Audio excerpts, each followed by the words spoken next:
Hello बच्चों, तो class 10th की एक्सरसाइज 5.4 पर अब हम आ चुके हैं। 5.3 ऑलरेडी कंप्लीट है और मैं आपको बता दूं कि जो अर्थमेटिक प्रोग्रेशन की एक्सरसाइज 5.4 है वो ऑप्शनल है, वो अपार्ट फ्रॉम द सिलेबस है, आपके क्लास 10th के एग्जाम में नहीं पूछी जाने वाली। ठीक है, लेकिन हम इसको क्यों पढ़ रहे हैं? क्योंकि अगर सर मान लीजिए हम कोई कॉम्पिटिटिव एग्जाम देते हैं या कोई गवर्नमेंट एग्जाम देते हैं, वहां पर ये हमारे लिए बहुत इंपॉर्टेंट है। इसीलिए हम एक्सरसाइज 5.4 जो कि ऑप्शनल है वो पढ़ रहे हैं। और ये जो चैप्टर है अर्थमेटिक, ये भाई एग्जाम्स में आता है। ठीक है, आप रीजनिंग देख लो या फिर और कोई इस तरह के क्वेश्चंस होते हैं एपी के, वो देख लो, तो उसमें आपको ये जरूर पूछा जाता है और क्लास 11th में भी आप ये पढ़ने वाले हो। ठीक है, तो इसीलिए हम एक्सरसाइज 5.4 पढ़ रहे हैं। ओके, तो चलें भाई एक्सरसाइज 5.4 के पहले क्वेश्चन पर। चलिए, सबसे पहला क्वेश्चन बोलता है which term of an AP 121, 117, 113 is it first negative term. तो भाई क्या पूछा इन्होंने पूछा है कि भाई पहली नेगेटिव टर्म क्या होगी। तो सबसे पहले ए की वैल्यू बता दो, क्या है ए की वैल्यू 121। ठीक है, चलिए दूसरा उन्होंने बोला है कि डी क्या है, आप बताओगे डी बोलोगे सर आप 117 में से 121 माइनस कर दो तो -4 आ गया, करेक्ट। ठीक है, अब ए एन इन्होंने बोला है कि सर जो ए एन है वो 0 से कम होना चाहिए। अब देखो बच्चों, ये चीज आप कहां पढ़ने वाले हो, ये सब चीजें आप पढ़ने वाले हो 11th में जब आओगे तो वहां पे लीनियर इनइक्वालिटीज पढ़ोगे आप। और लीनियर इनइक्वालिटीज में आपको ये चीज वहां पे मिलेगी क्या, greater than less than sign किस तरीके से वर्क करते हैं। लेट सपोज मैं माइनस से मल्टीप्लाई कर दूंगा तो साइन चेंज हो जाते हैं। ये सारी चीजें आप कहां पढ़ोगे, जब आप क्लास 11th में आ जाओगे वहां पर ये सारी चीजें आप पढ़ोगे। ठीक है, तो क्या करें सर, सीधे सीधे फॉर्मूले में फॉर्मूला लगा दे और वैल्यू पुट कर दें। चलिए चलो करते, क्या करेंगे सर, ए एन क्या होता है, a plus n minus 1 into minus d, मतलब माइनस डी तो क्यों लिख रहा हूं मैं यहाँ पे, लेकिन डी आएगा, इज लेस देन 0 बोल देंगे। ठीक है, ए की वैल्यू क्या है सर, ए की वैल्यू है 121 plus n minus 1 into -4 less than 0।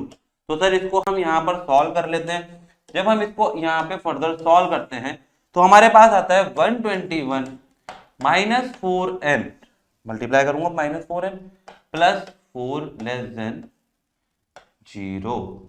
Sir अब इसको क्या करेंगे, ये हो जाएंगे 125 माइनस 4n लेस देन 0। ठीक है, क्या करें सर, अब एक काम करते हैं सर, n को उठा के उधर ले आते हैं। तो मैंने क्या किया, n को उठा के यहां ले गया, मेरे पास आया 125 लेस देन क्या 4n, और इस 4 को यहां डिवाइड पे ले आऊंगा तो क्या हो जाएगा 125 divide by 4 less than n। ठीक है, सारा काम वैसे ही करना है जैसे हम क्या करते थे, जैसे हम इक्वल टू साइन के साथ करते थे। बस यहां पर थोड़ी सी गड़बड़ जब होती है, जब साइन की बात आती है, तो वो भी मैं आपको बता दूंगा क्या होता है। देखो पहले ये सीख लो, उसके बाद बताता हूं।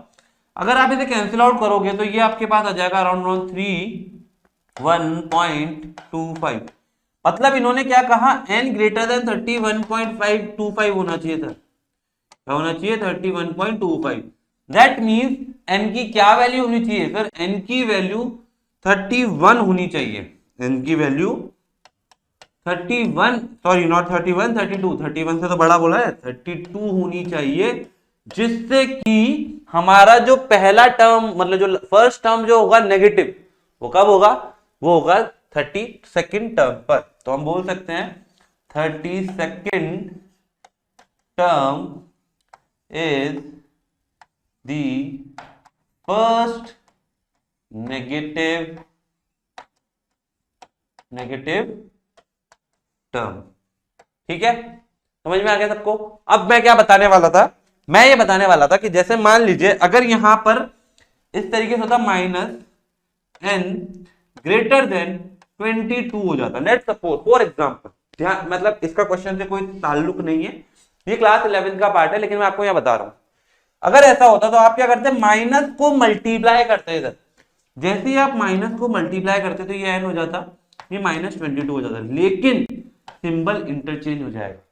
ठीक है, ये बहुत इंपॉर्टेंट पॉइंट है, ये याद कर लो, अभी भी एग्जाम में कहीं पे पूछे जा सकते हैं। ठीक है, चलिए तो बड़े अगले क्वेश्चन पे, क्वेश्चन नंबर 2 पे चलते हैं। क्वेश्चन नंबर 2 क्या बोलता है, the sum of third and seven term of an AP is 6 and their product is 8।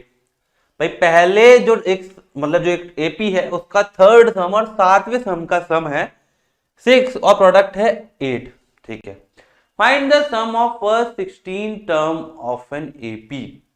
तो भाई पहले क्या करो, जो दिया हुआ है उसको मैथमेटिकली लिख लो। मतलब a3 plus a7 is equals to what is the value of this 6। Correct. Next statement बोला इन्होंने that a3 into a6 not a6 a7 sorry a7 is equals to 8। भाई ये तो बहुत ही गजब बात कह दी इनने, है ना। तो भाई क्या करें, सीधे सीधे वैल्यू पुट कर दो। वैल्यू क्या करना है, मतलब जो फॉर्मूला होता है a3 क्या होगा, a प्लस 2d। अब आप मुझसे ये मत पूछना अब आखिरी एक्सरसाइज में सर ये कैसे आया, ये फिर भी कुछ बच्चे होंगे जो पहली बार देख रहे होंगे उनके लिए बता देता हूं। ये हो जाएगा a3 is equal to a minus 3 minus 1 into d. ठीक है, यहां से आया भैया। ठीक है, ऐसे ही इसमें लिख दूंगा a plus 6d is equal to 6। Correct. चलो भाई अब क्या करें सर इसको कर दो 2a plus 8d is equal to 6। Sir एक काम करते हैं, इसको 2 से डिवाइड कर देते हैं। कर दो sir.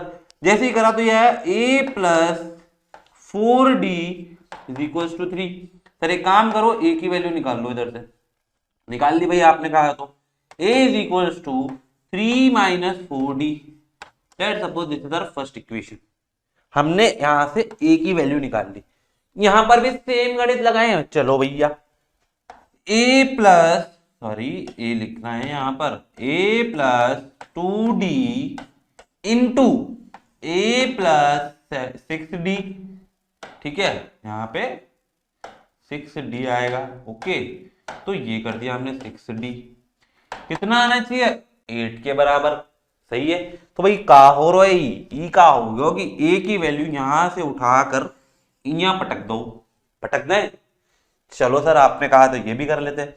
3 minus 4d plus 2d, 3 minus 4d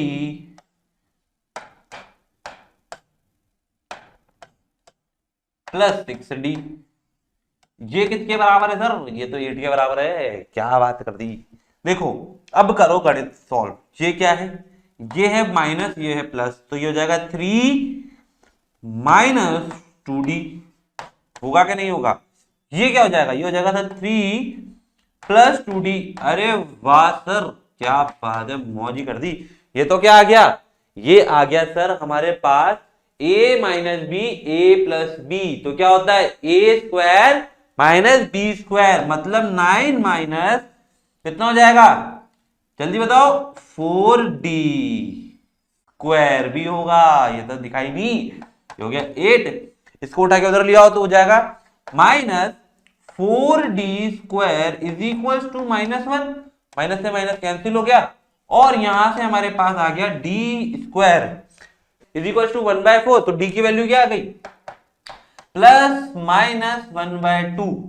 sir अब हमें क्या निकालना है, हमें निकालना है the sum of first 16 term. तो सर हमारे पास फॉर्मूला होना चाहिए सम के लिए, लेकिन अभी आपने a नहीं निकाला है। तो क्या करोगे सर, सर एक काम करते हैं, जो ये d की वैल्यू यहां पर आई है दोनों, उसको हम यहां पुट कर देते हैं, a की वैल्यू आ जाएगी। चलो तो एक काम करते हैं, पहले हम क्या करेंगे, d की वैल्यू पुट करेंगे 1/2। d की वैल्यू 1/2 पुट करी तो a की वैल्यू कितनी आएगी, देखो 3 माइनस 1, 4 इंटू 1/2 मतलब 2, बचा कितना 1। a की वैल्यू 1 आ गई। दूसरी बार में d की वैल्यू पुट करी -1/2, तो सर a की वैल्यू कितनी आएगी, a की वैल्यू आएगी देखो -1/2 किया तो 2 आएगा और ये प्लस कर देगा 5। तो हमारे पास a की 2 वैल्यू आ चुकी है। a की वैल्यू क्या आई है, 1 आई है यहां पर, इसको बॉक्स बना के लिख लो भाई। a की वैल्यू 1 आई है आपकी +1 और 1 आई है 5। ठीक है, अब क्या करें, अब सीधे सीधे वैल्यू पुट कर देते हैं फॉर्मूले में। ठीक है, चलो तो फॉर्मूले में वैल्यू पुट करने के लिए क्या करेंगे, आपको फॉर्मूला याद होना चाहिए। कि क्या फॉर्मूला लगाने वाले हो। ठीक है, सम के लिए क्या लगाओगे भाई बताओ अब आप लोग। तो सम के लिए हम लगा सकते हैं n/2, भाई फॉर्मूला याद नहीं है तो याद कर लो, into 2a plus n-1 into d. ठीक है, तो भाई पहले हम वैल्यू पुट करेंगे क्या, प्लस का 1, ए की वैल्यू रखेंगे प्लस का 1, तो होगा n/2 मतलब 16/2, इसको डायरेक्ट लिख देते हैं 8 इंटू 2a मतलब 2 इंटू 1 2 प्लस n-1 मतलब 15 इंटू डी की वैल्यू कितनी है 1/2। ठीक है, यहां से आपके पास देखो ये हो जाएगा 2 इंटू ये हो जाएगा 4 और ये 2 कैंसिल हो जाएगा, तो 4 प्लस कितना हो गया जल्दी बताओ, 4 प्लस 5 19, 19 इंटू 4 कितना हो गया 56। करेक्ट, तो आपके पास पहली वैल्यू आ गई है 76। क्यों, 2 को इससे ऐड किया 4 4 इन प्लस 19 19 4 जा 76। ठीक है, अब क्या सेकंड केस में क्या होगा, ये तो हमारा था केस 1, क्या था ये था केस 1, यहां पे लिख भी देना केस 1। ठीक है, सेकंड केस क्या होगा,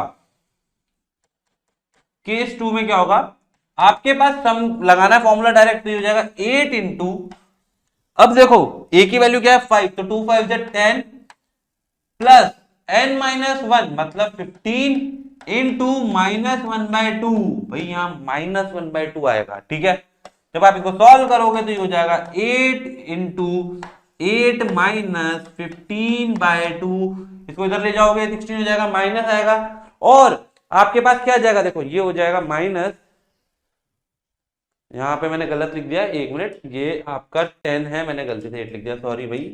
ठीक है, तो ये हो जाएगा 20, इधर माइनस करोगे, ठीक है, मतलब 5 और यहां पे 4 बचेगा, तो ये हो जाएगा कितना प्लस का 20।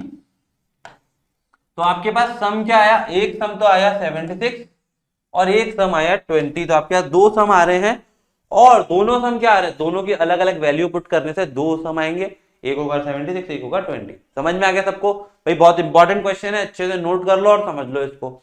ठीक है, चलिए तो बढ़ते हैं क्वेश्चन नंबर 3 पर। क्वेश्चन नंबर 3 बोल रहा है अ ladder has a rungs 25 centimeter apart.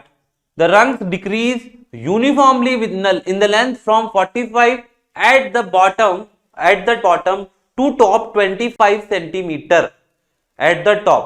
If the top and bottom rungs are 1/2 metre apart, मतलब इनका जो डिफरेंस है देखो डायग्राम बनाया हुआ है यहाँ पे, what is the length of the wood required for the रंग। भाई ये जो लैडर है, लैडर देखिए आपने ऐसे सीढ़ियों पे चढ़ते हैं अपन, गेम्स में भी देखा होगा, तो ये क्या थोड़ा इस तरीके से बनी हुई है, ये 45 है, फिर ये कम हो गई, कम होते होते होते होते होते होते ये कहां तक आ गई है 25 सेंटीमीटर, और ये पूरी लेंथ कितनी है, ये है 1/2 मीटर। ठीक है, तो भाई आपको टोटल नंबर ऑफ रन निकालने के लिए ऑलरेडी हिंट दिया हुआ है। ठीक है, तो इस हिंट को आप यूज कर सकते हो। टोटल नंबर ऑफ रन कितनी हो गई sir, total number of run कितनी हो गई देख लो, टोटल नंबर ऑफ रंग। ठीक है, क्या हो गई देखो, ये हो गई आपकी 250 प्लस 1, मतलब कि ये टोटल आया 250 अपॉन 25 प्लस 1 मतलब 10 plus 1 which is equal to 11। आपके पास टोटल नंबर ऑफ टर्म्स आ गई, क्या आ गई टोटल नंबर ऑफ टर्म्स आ गई, क्योंकि ये क्या टर्म्स ही तो है और टर्म्स की जो साइज है वो कम होती जा रही है। ठीक है, तो भाई आपको निकालना क्या है सम, तो देखो अगर आपको सम निकालना है तो आपको ए की वैल्यू मालूम है, ए की वैल्यू क्या है 45, मीटर में लिख लो कोई दिक्कत नहीं है, सेंटीमीटर है सॉरी, सेंटीमीटर में लिख लो इसको, है ना।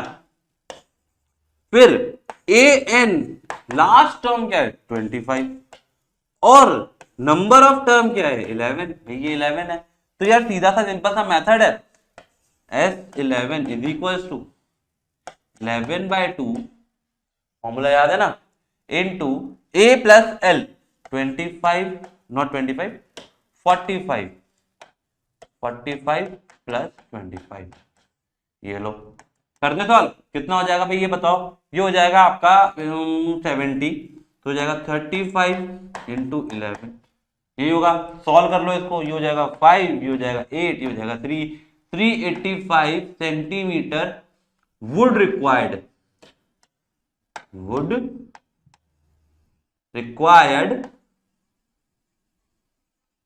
for for for making runs। Making rungs. ठीक है, समझ में आ गया। देख लो एक बार भाई, ये क्या है आपके एपी की फॉर्म है और एपी की फॉर्म में ही हमने इसको सॉल्व करके सम निकाल लिया है और इतनी वुड इसमें रिक्वायर्ड होगी रंग्स बनाने के लिए।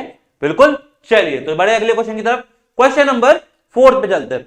The house of a row are numbered consecutively from 1 to 49. Show that there is a value of x such that the sum of the numbers of the house preceding the house number x is equals to the sum of the numbers of the following house following it.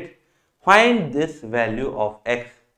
अब भाई देखो, आपको ये hint तो दी हुई है, लेकिन hint से काम नहीं चलेगा, क्वेश्चन समझ में आना चाहिए। देखो क्वेश्चन क्या कह रहा है, क्वेश्चन ये कह रहा है सर कि हमारे पास 1 2 3 करते करते करते करते करते कुछ 49 तक के घर है। ठीक है, आपने देखा होगा आपके घर के पास वाला घर, उसके पास वाला घर, उसमें नंबर लगा रहता है। जैसे अगर आपका फर्स्ट है तो सेकंड, थर्ड, फोर्थ, ऐसे। बिल्कुल ध्यान से देखो, ये पहली लाइन कह रही है आपकी क्वेश्चन में। ठीक है, show that there is a value of x such that, यहां पर कहीं कोई एक्स वैल्यू है। क्या है, यहां पर कहीं कोई एक्स वैल्यू है। ठीक है, sum of the numbers of house preceding the house numbers. ध्यान से देखना भैया, बिल्कुल बहुत बहुत बहुत इंपॉर्टेंट क्वेश्चन है। इसने बोला है कि sum of the numbers of house preceding the house number x sorry, इससे पहले वाले, मतलब इससे पहले क्या आ रहा होगा सर, इससे पहले आ रहा होगा x-1 आ रहा होगा ना। इससे पहले वालों का सम, शो दैट इससे पहले वालों का sum is equals to the sum of the number of house following it, मतलब इसके बाद वालों के सम के बराबर होना चाहिए। ठीक है, क्या कह रहा है ये, इसके बाद वाले, मतलब यहां 48 आ गया। ठीक है, और ये इस तरीके से चलता जाए। करेक्ट, इसके बाद वाले सम के बराबर होना चाहिए। ठीक है, चलो अब ये तो क्वेश्चन समझ में आ चुका है। क्वेश्चन समझना भाई, अगर किसी को अभी भी समझ में आया दोबारा समझाता हूं। क्वेश्चन बोल रहा है the house of a rose of a number consecutively from 1 to 49, 1 to 49 मैंने हाउस नंबर मार्क कर दिए, उसमें कहीं ना कहीं बीच में कोई एक्स वैल्यू है, नहीं मालूम हमें। What is the value of x, नहीं मालूम हमें। ठीक है, ये एक एक्स है। चलो भैया यहां तक समझ में आ गया। इसने बोला देखो ढंग से पढ़ना, सम ऑफ द नंबर, अरे भाई अरे रुको भाई, sum of the number house preceding the house number x, sum of the number house preceding, preceding मतलब पहले वाले एक्स, मतलब यहां तक का सम किसके बराबर है, यहां आगे वाले सम के बराबर है।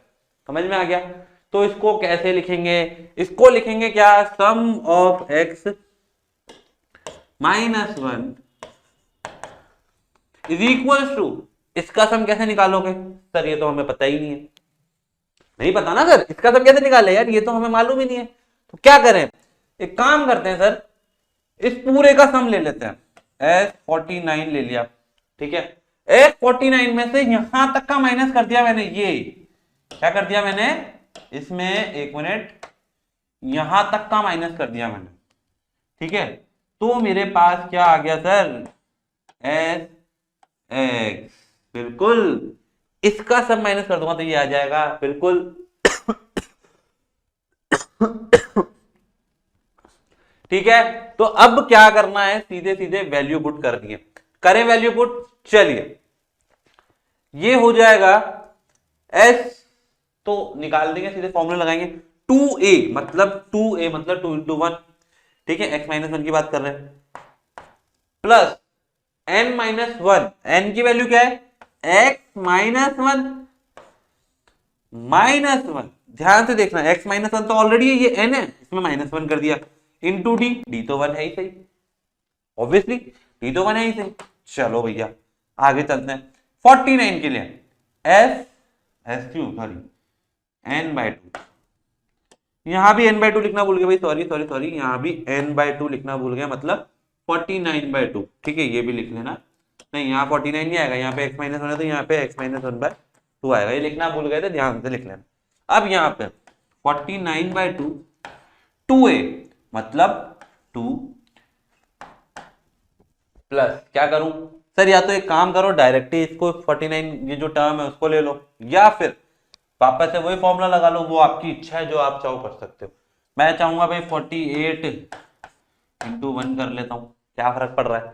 अब क्या करें, अब माइनस ये वाला माइनस होगा, बड़ा ब्रैकेट लगा लो, n/2 सर n/2 कितना होगा, x/2, x टर्म तक लिया है, ठीक है, इनटू 2a, तो देखो 2a मतलब कि यहां पर 2a मतलब पहला वाला बनाएगा तो ये भी 2 हो जाएगा, फिर प्लस n-1 मतलब x-1 इंटू डी।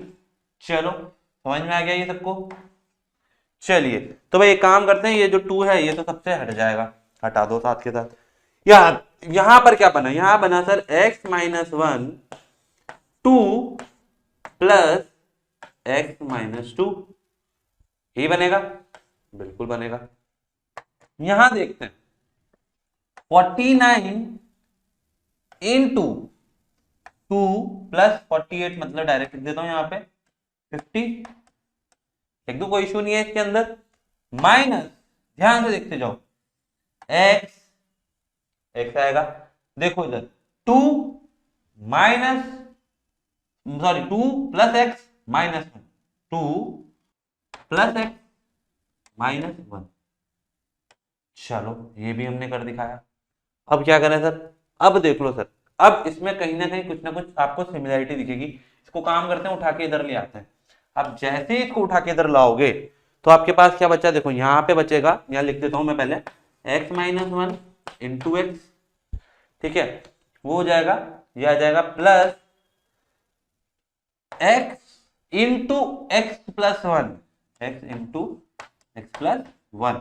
जब आप इसको मल्टीप्लाई करोगे तो ये x² बनेगा, ठीक है, और ये x बनेगा, तो x से x तो कट जाएगा, आपके पास यहाँ पे बचा 49 इंटू 50, और जब ये बचा तो यहां पे आपके पास बचेगा, ये तो कैंसिल हो जाएगा, आपके पास बचेगा x² plus x² is equal to 2450 आएगा, यहां पर क्या आएगा, यहां पर 2450 आएगा। और जब आप इसको सॉल्व करेंगे तो हो जाएगा 2x² इज इक्वल टू 2450 और x² is equal to divide कर दो इसको, आ जाएगा 1225, ठीक है, 1225 आ जाएगा।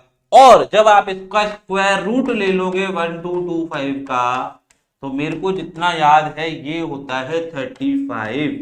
आपने क्या कर लिया सर, आपने इसकी वैल्यू निकाल दी जो कि है 35। मतलब क्या हुआ कि 35 से पहले वाले जो नंबर है उनका सम 35 के बाद वालों के सम के बराबर होना चाहिए। समझ में आ गया, मतलब 1 से लेके 35 तक का जो सम है वो, सॉरी 34 तक का नहीं, 35 तक का नहीं, 34 तक का जो सम है वो 36 से लेके 49 तक के बराबर होगा। समझ में आ गया क्वेश्चन सबको।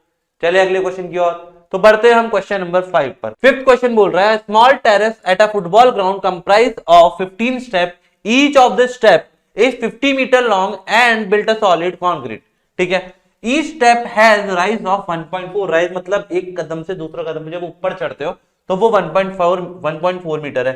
थ्रेड मतलब जिसपे आप पैर रखते हो, वो जो फुट रेस्ट होता है ना जिसपे पैर रखते हो वो होता है थ्रेड। जैसे कि ये देख लो, ये जो है थ्रेड है और ये राइज है जो ऊपर उठ रहा है यहाँ पर, ठीक है, चलो दिखाई दे रहा होगा सबको।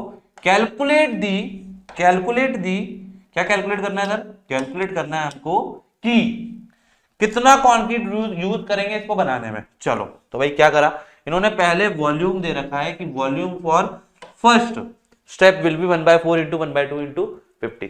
मतलब क्या है, देखो मतलब ये है कि सर ये तो एक क्यूबॉइड ही है, क्या है सर ये सर एक क्यूबॉइड है जिसमें क्या दे रखा है, ध्यान से देखो, ये क्यूबॉइड है, इस क्यूबॉइड की लेंथ दे रखी है, एक मिनट रुक जा भाई, लेंथ दे रखी है 50 मीटर है बिल्कुल, और इसकी जो हाइट दी है वो कितनी दी है, वो दी है सर 1.1/4, और ये 1/2 इसकी ब्रेड्थ दी है, मतलब ये ब्रेड्थ दी है 1/2, 2। ठीक है, ये सारी चीजें आपको गिवन है। अब ध्यान से सुनना मेरी बात, अगर मैं एक कदम और ऊपर बढ़ता हूं, मतलब ये यहां से और ऊपर ऐसे बढ़ा, ठीक है, पीछे की तरफ बढ़ेगा, ऐसे ऐसे बढ़ेगा। ठीक है, आपको समझ में आई नहीं होगी ये चीज, ऐसे पीछे बढ़ेगा। तो अब क्या हुआ, अब जो मेरा हाइट थी वो कितनी हो गई, वो 1/4 से वो कन्वर्ट होगी 1/2 पे। ठीक है, यहां पे नजर नहीं आ रहा था, यहां लिख देता हूं, ये हो जाएगी 1/2, 1/4 प्लस 1/4 1/2। और लेंथ कितनी है, लेंथ अभी भी 50 है, और ब्रेड्थ कितनी है, ब्रेड्थ अभी भी जो है 1/2 ही है। ठीक है, समझ में आ गया। तो ध्यान से देखो, अब ये तो आपको समझ में आ गया होगा। अब क्या होगा, अब सर ये चीज तो हमें समझ में आ गई, लेकिन ये एपी से कैसे करेंगे। मतलब क्या हुआ कि जो पहला वाला वॉल्यूम था, फिर दूसरा वाला वॉल्यूम होगा, फिर तीसरा वाला वॉल्यूम होगा, इन सबको ऐड करेंगे सर। ठीक है, तो भाई इनको ऐड करना है, चलो ये भी हमें समझ में आ गया। तो अब करते हैं क्वेश्चन। क्वेश्चन कैसे करेंगे, पहला वाला वॉल्यूम निकालो सर, पहला वाला वॉल्यूम, पहला वाला वॉल्यूम तो गिवन है सर, यहाँ पे 1/4 इंटू 1/2 इंटू 50, कितना आया सर, ये आ गया सर 50/8 मीटर क्यूब में आ गया। दूसरा वाला क्या करा सर, आपने हाइट बढ़ा दी थी, ये हाइट है ना, ये लेंथ है, ये ब्रेड्थ है, ये हाइट है, उल्टा लिख दिया फॉर्मूले में, कोई दिक्कत नहीं है। तो आपने हाइट बढ़ा दी, हाइट बढ़ा दी 1/2 कर दी, ये भी 1/2 है, ये 50 है, कितना हो गया सर 50/4 हो गया, 2 की जगह 4 आएगा यहाँ पे। ठीक है, मीटर क्यूब। ठीक है, V3 मतलब वॉल्यूम थर्ड क्या हो गया सर, वॉल्यूम थर्ड हो गया सर, ये आ गया 3/1 मतलब 3/2, ये आ गया सर 3/2, नहीं 3/2 नहीं आया, sorry sorry sorry sorry sorry गलत लिख दिया। 1/2 के बाद क्या आएगा, ये आएगा आपका 3/4 इंटू 1/2 इंटू 50, कितना हो गया सर, ये हो जाएगा 150/8, 150/8 चेक, मीटर क्यूब। चेक कर लो इसको। तो आपके पास ये वॉल्यूम आ गए V1 V2 V3। तो भाई इनको हम A1 A2 A3 भी बोल सकते हैं क्यों नहीं बोल सकते हैं ना सर। चलो, तो सर हमारे पास A की वैल्यू क्या आ गई, A की वैल्यू आ गई सर 50/8 है, तो इसको मैं लिख सकता हूँ 25/4 लिख सकता हूँ, नहीं लिख सकता हूँ 25/4 लिख सकता हूँ। ठीक है, अगर मैं आपसे बोलूं सर डी की वैल्यू निकाल के बताओ, तो डी की वैल्यू आप क्या करोगे सर, दोनों को माइनस कर दोगे, इसको इससे माइनस कर दोगे, ये आपका आ रहा 25/2 माइनस 25/4। ठीक है, कर दो, करते जैसे आप इसको माइनस करोगे तो आपके पास आ जाएगा सर ये 25/4। अब क्या करें सर, अब एक काम करते हैं, सीधे सीधे सम का फॉर्मूला लगाते हैं। कितने बोले भाई टोटल स्टेप, टोटल स्टेप बोले 15 मतलब S15। तो भाई क्या होगा, इन सब का वॉल्यूम का सम कर दूंगा 15 वॉल्यूम निकाल के। तो पहला वॉल्यूम क्या है, तो सबसे पहले 15/2 करेंगे, n की वैल्यू n/2 होता है, 15/2 इंटू 2a, 2a a की वैल्यू क्या है 25/4 मतलब 2 इंटू 25/4 कितना हुआ 25/2 प्लस n-1 मतलब 14 इंटू डी, डी की वैल्यू कितनी है सर 25/4, डी की वैल्यू भी 25/4 आ रही है। ठीक है, अब आप इसको सॉल्व कर दो, ये इससे कैंसिल हो जाएगा, ये हो जाएगा 7, यहां पर आपके पास आ जाएगा 15/2 प्लस इंटू 25/2 प्लस ये कितना हो जाएगा 7 5 35 3 7 14 14 प्लस 3 17। ठीक है, तो ये जाएगा 175/2। जब आप इसको ऐड कर लोगे तो ये कितना हो रहा है सर, ये हो रहा है 200/2, और ये जब 200/2 हो जाएगा तो बचा क्या 100, तो ये हो गया आपका 15/2 इंटू 100। ठीक है, तो कैंसिल हो जाएगा, 50 बचेगा, तो 50 को इससे मल्टीप्लाई कर दो तो ये कितना आ जाएगा, ये हो जाएगा आपका 750 मीटर क्यूब। तो भाई आपके पास टोटल वॉल्यूम क्या आ गई है, टोटल जो वॉल्यूम है कंक्रीट की total volume of concrete used is equals to 750 metre cube. 750 metre cube आपको टोटल वॉल्यूम यूज करना पड़ेगा। आ गया समझ में? तो भाई ये आपका पूरा का पूरा क्वेश्चन कंप्लीट हो गया। इसको अच्छे से समझ लीजिए, बहुत इंपॉर्टेंट क्वेश्चन है।